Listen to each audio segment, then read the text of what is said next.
Will Saturday finally be the day that the Philadelphia Union get a home win? Well, we're going to have to wait and find out. Welcome, everyone, to today's edition of PHLY Union Podcast. Of course, I'm one of your hosts, JP Zapata. Renee, we're having her sit out here for this one, but joining with me here today, I'm super honored to have her here on the Newt Network here at PHLY. From the Balls Round Montreal, please welcome the queen from Montreal herself, Eve Julia. Eve, hey, how you doing? I am doing wonderfully. It's wonderful to be back chatting soccer with you. Always thrilled to be here. How are you?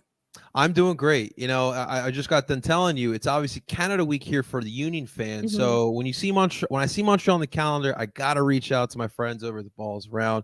Great job you guys are doing up in Montreal.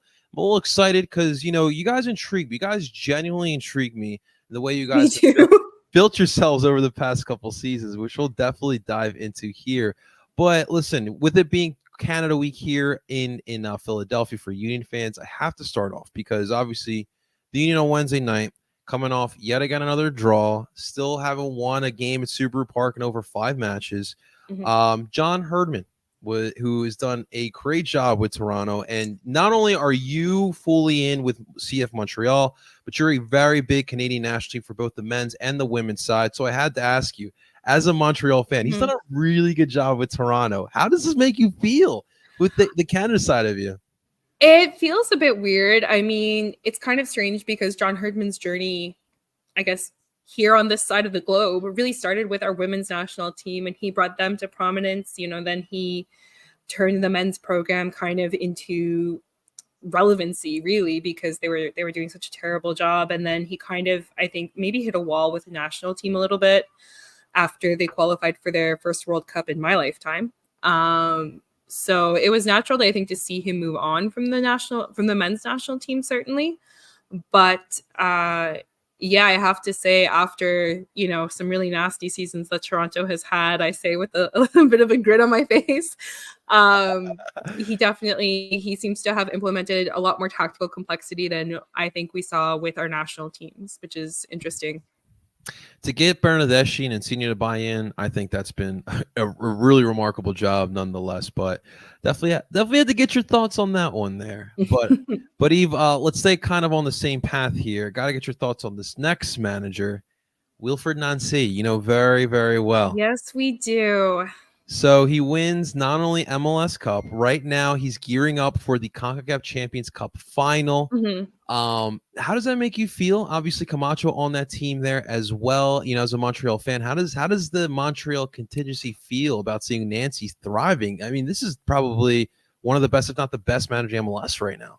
Possibly, yeah. I think, it's hard not to feel a little bit like he's the one that got away. Knowing how well he did in Montreal and how well he's continued to do since leaving Montreal, I don't think it would have been surprising to see him leave Montreal at some point. I don't see him being a Sir Alex Ferguson type of situation with Montreal because of how Montreal operates within MLS. And of course, just because there's so much higher to rise in the coaching ranks, whether that's elsewhere in North America or, of course, across the pond. It's always, I think, a bit bittersweet. I like to hope it reflects well on Montreal to see him having so much success, because he really did start at the very ground level with the Academy of Montreal when he began his coaching career.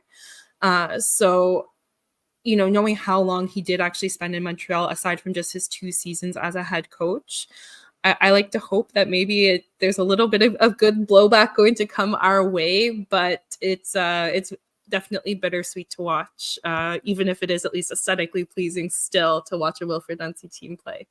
Yeah, no, absolutely. I mean, look, I look at it as a Union fan, right? Because Jim Curtin has been another one who's been one of the best managers here in the MLS. And you kind of look at Wilfried's situation, obviously, look, Wait, you guys were the second seed in 2022 when Nancy's was there. That was his last season, yeah. Yeah, his last season. And then he goes to Columbus. They give him a little funds, right? They give him Yeah. some financial backing, and look, MLS Cup. And it's just so frustrating as a Union fan, which I don't know if you see on social media or not, the Duke Nation, but like the one gripe is spending a little bit more money, right? If you give some more impactful players to Jim Kerr, which he's done a good job with the bunch he has now, but imagine a little bit more.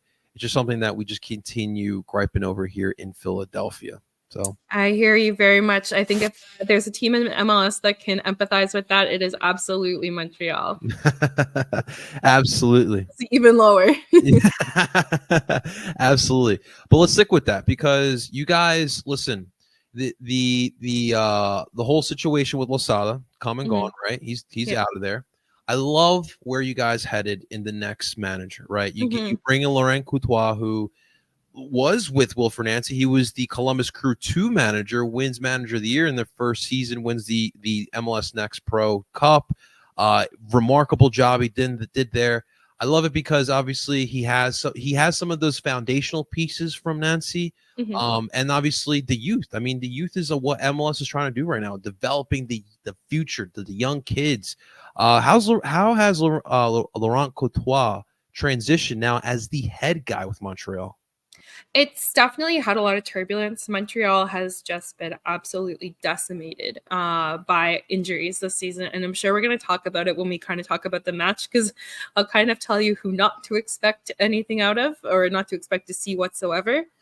But it's been really interesting. I think the way that he presented himself, he really earned himself a lot of goodwill. He presented himself like he was very humble, very forthcoming. It felt very transparent. It felt like somebody who was incredibly excited to be here. Obviously, as a Frenchman, he already has kind of the cultural vibe that aligns with Montreal, which is a great start. And you know, he espouses a lot the willingness to make errors, willingness to take risks, willingness to really be human and allow, you know, to show feelings and to have disagreements between either the staff and, you know, the players and the staff, you know, the office and the technical staff, whatever it may be, but just for people to actually be able to kind of air their own opinions and thoughts, which I think may have been an issue under the Losada tenure. So tactically speaking, especially with so many games on the road, as Montreal always starts their seasons due to our special climate, you know, it's taken a really long time to get to see what Laurent Courtois' soccer really looks like. We've seen some hints of it here and there in home matches. However, with the injuries that Montreal's been dealt, it's wound up looking a lot more sterile, unfortunately. But I think when you see Montreal doing something, it looks so beautiful. And you just hope that once the squad is more complete, whether that's with any summer signings, although I'm not sure how Montreal is going to get that done with no sporting director this year. Who's making decisions then? Currently the president, Gabriel Gervais. So technically he was meant to be more the business side. However, our sporting director left a few weeks ago by mutual consent, is my understanding. And then his second in command actually just confirmed his departure today. So yes, my guess would be Gabriel Gervais, who was a former player for the Impact in their pre-MLS days. But that being said, I don't know his scouting skills. But with the significance of the injuries that Montreal has dealt with, having players back is going to feel like a huge boost, regardless. Because I always hear stories about Caputo, right? Like Caputo, yeah. Saputo, sorry. Is anything to do with Saputo? He's been incredibly hands-off lately. Okay. He owns the Serie A team Bologna that just made Champions League for the first time in I don't know how long. So he's been very, very hands-off with Montreal this year, really even through large parts of last year, I would say. And Olivier Renard did actually kind of give a press conference independently after he left. And he also said, like, kind of when Gabriel Gervais came in, that was when he started finding it a little bit more challenging to do his job as sporting director, as he had kind of envisioned himself doing that work. So it doesn't sound like like we could hang this one in front of Saputo. All right. Hey, listen, we always have to ask that, of course. Yeah, fair enough. Yeah, absolutely. So let's talk about the product on the pitch here, Eve. So, looking at Montreal right now, obviously a young bunch, but what stood out to me was this goal differential situation you guys got going on. 21 goals, 33 have been allowed by you guys, so that makes it for minus or negative 12. I'm sorry, in the goal differential. You did bring up some injuries, so I'm curious: is it missing players? Is it just a philosophy? What's going on defensively here for Montreal? Montreal went through some periods of really intense fragility, I would say. Like they've had a few blowouts this season. You know, unfortunately, they got their butts handed to them by Toronto in Toronto, which is never good. That's 5 goals right there. They got blown out 5-0 against Seattle in Seattle. So that's like half or a third essentially of the goals allowed right there. You know, they've had, and what's strange is they haven't had a ton of injuries in the defense. So that being said, their injuries have definitely been to the starting attackers. And a guy who was signed, a Uruguayan in the offseason, Matias Kokoro, when he was playing with Montreal prior to his injury, he really was able to lead that pressing effort from the front. And there isn't really another striker with Montreal who can replicate that right now. So he was so effective, I think, at kind of increasing that pressure on the opposition that he actually kind of really led the defense from the front, and it rather did start falling apart after him. I think maybe there were some concerns on the whole mentality front as well, particularly with the Olivier Renard departure, as most of the players in this squad were signed by him. And obviously, there have also been some rumors swirling around about really important players like Mathieu Choinière, having some issues with his current contract and perhaps looking for greener pastures. So there's been a lot of, I think, maybe off the pitch factors that have contributed as well to some of these issues that Montreal has faced.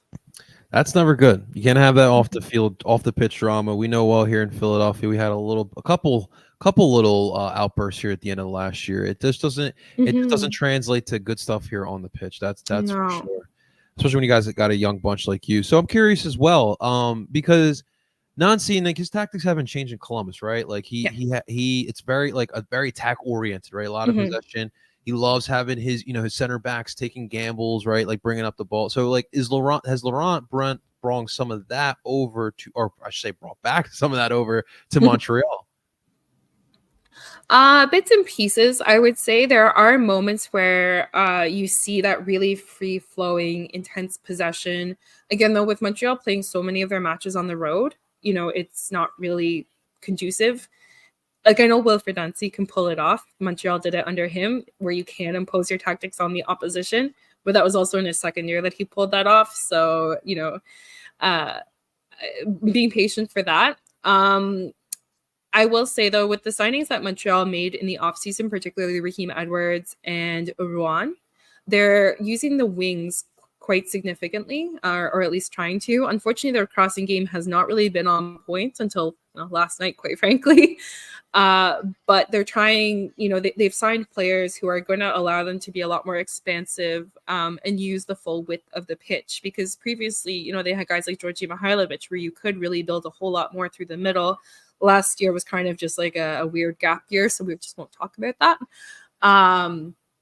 But they have, I think, looked to modify that as well. Just the profiles of the strikers that they brought in, like a Joseph Martinez along with Kokoro, like those are guys who really do need that quality delivery, no matter where it comes from. Additionally, Dominik Yankov came in. He is the guy who could kind of come as close to probably Georgi Mihailovic as we've seen. There's definitely still a huge fitness concern for him and being able to kind of consistently play.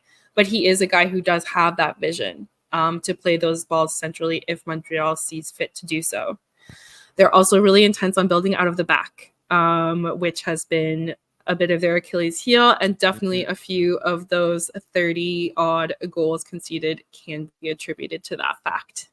Okay, these are all interesting things. So, as you know, Toronto has been running a lot of the three back set here as well. Mhm. So, when they were here on Wednesday, they did a good job of like using the entire width, just like you said with Montreal, and they found some of those spaces between the center and the end lines there. Mhm.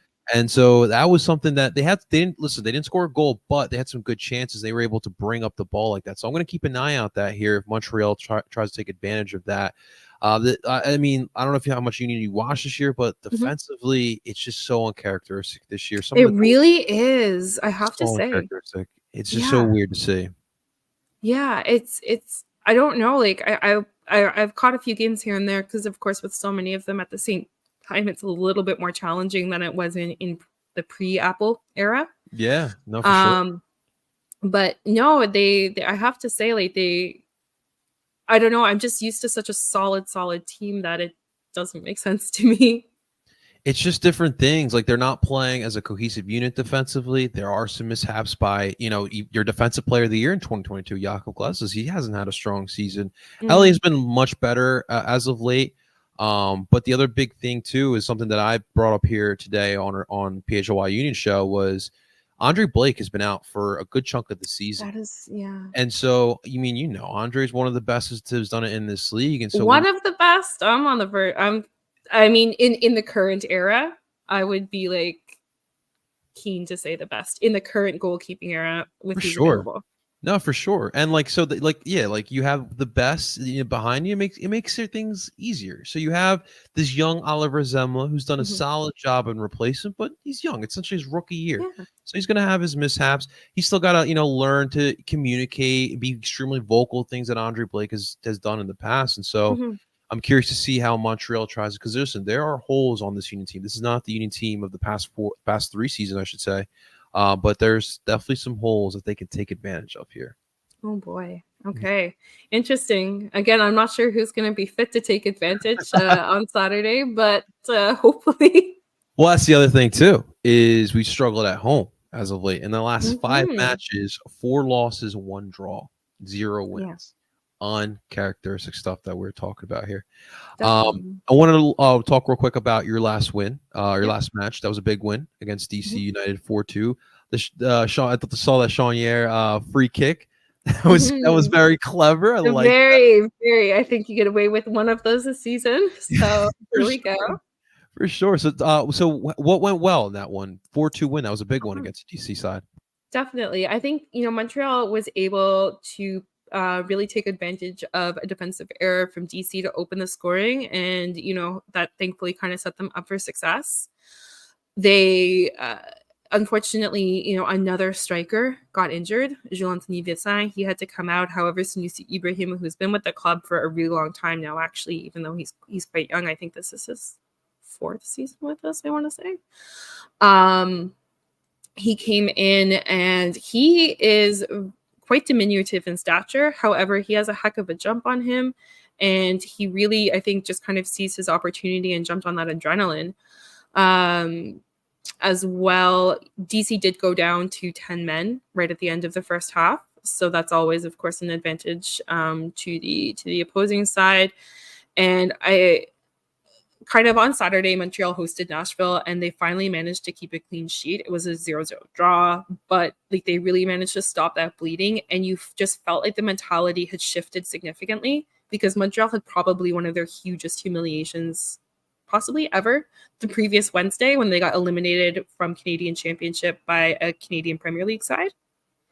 And so it really does just honestly feel like a mental shift took place between that loss, which was shocking, and then the Saturday where they were able to just kind of find stability again. And then it allowed them to kind of dig deep because they did concede twice shortly after scoring their first goals.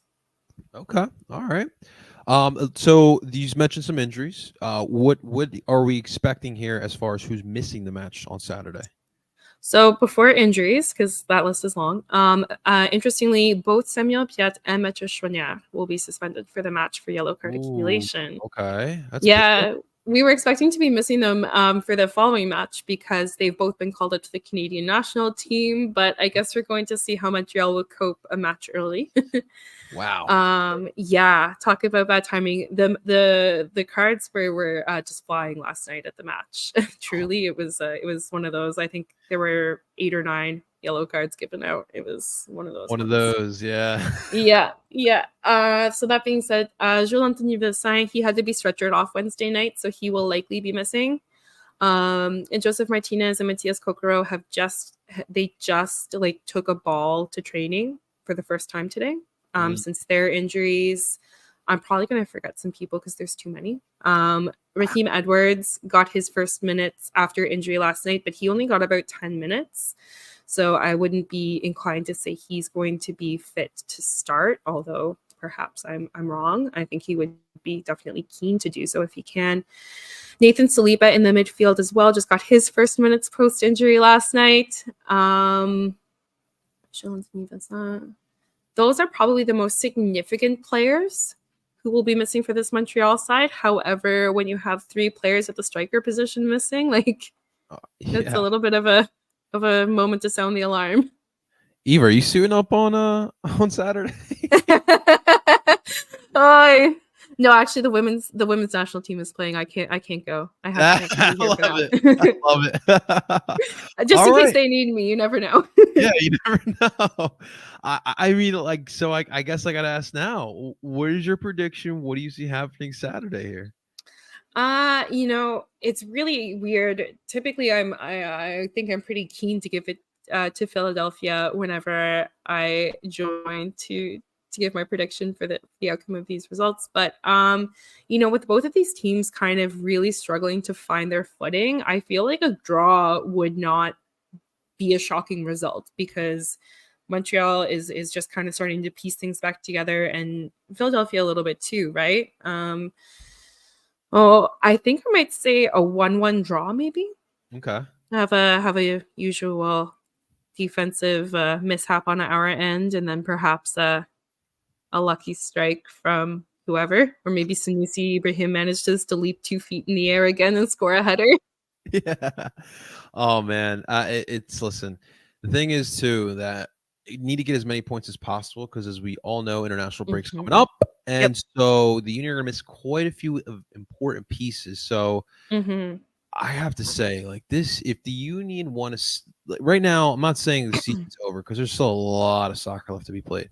But just the way they've been playing, I would say almost for 2 months now, it is so uninspiring. This Eastern Conference, it's so much parity going on.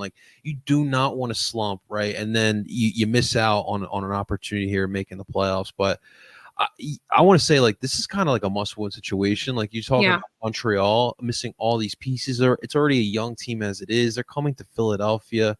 I don't know what's going on at Subaru Park these days. I don't know why they can't get wins anymore at Subaru Park, but I have to believe that if there's a time for them to get a win, it's this Saturday against Montreal. We'll see what happens.